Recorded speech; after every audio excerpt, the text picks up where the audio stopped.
Anchor Rashmi Gautam social మీడియాలో trend అవుతూ ఉన్నారు చూసారా? కారణం ఏంటి తెలుసు కదా. వైసీపీ యువ నాయకుడు భూమన అభినయ్ రెడ్డి ఇలా ఎడ్ల బండితో నిరసన తెలియజేశారట.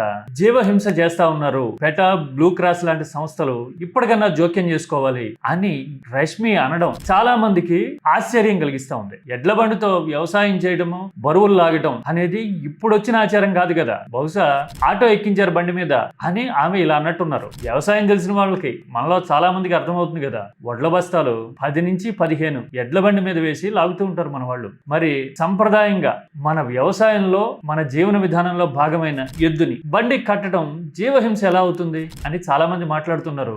ఇంకొందరు అయితే జనసేన నాయకుడు నాగబాబుని అప్పీల్ చేయడానికి, మెప్పించడానికి ఇలాంటి కామెంట్లు పెట్టావా అని ఆమెను అడిగారు. దానికి చూడండి రష్మి స్పందించారు. అయితే ఇక్కడ ప్రత్యేకంగా మనం మాట్లాడడానికి 2 కారణాలు. ఒకటి, పొలిటికల్ డైమెన్షన్ లో చూస్తే ఏపీలో విషయం మీద అవగాహన ఉండి రాజకీయంగా చైతన్యవంతంగా ఉన్న కొత్త జనరేషన్ నాయకుల్లో అభినయ్ రెడ్డి ముందు వరుసలో ఉంటారు. గత ఎన్నికల ప్రచార సమయంలో ఆయన మాట తీరు చూస్తే అర్థమైపోతుంది. యువ నాయకుడైనా కానీ ఇంత ధారాళంగా జనం సమస్యల మీద మాట్లాడడము, అవగాహన కలిగి ఉండటం అనేది ఆశ్చర్యం అనిపిస్తుంది. చాలా మంది యువ నాయకులు 2 దశాబ్దాల నుంచి మీడియా రుద్దుతా ఉన్నా కానీ 2 వాక్యాలు కూడా టంచనగా మాట్లాడలేని పరిస్థితిలో ఉన్న రోజుల్లో అభినయ్ రెడ్డి ప్రత్యేకంగా కనపడతారు. అది ఒక రీజన్ అయితే, ప్రతి విషయంలోనూ జీవహింస అని మాట్లాడుతుంటారు కదా చాలా మంది.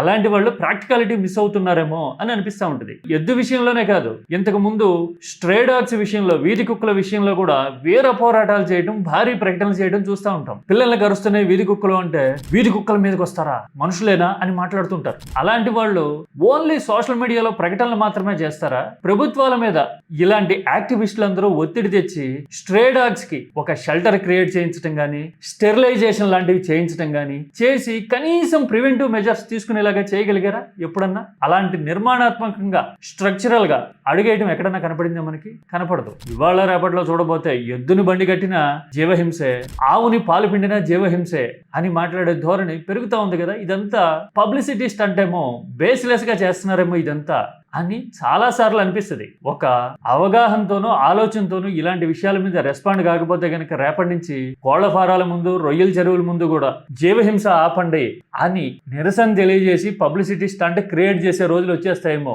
అని అనిపిస్తుంది ఆలోచిస్తే కాస్త కదా. మన జీవన విధానంలో భాగంగా ఉండి మనతో పాటు మన వ్యవసాయంలోనూ, కాయ కష్టంలోనూ భాగమైన బసవన్ననే, ఎద్దుని మనకి తోడుగా తీసుకురావడం అంటే జీవహింస చేసినట్టు అవుతుందా? ఎలా చూడాలి? కామెంట్ సబ్జెక్ట్ ఓరియంటెడ్ గా మాత్రమే చేయండి.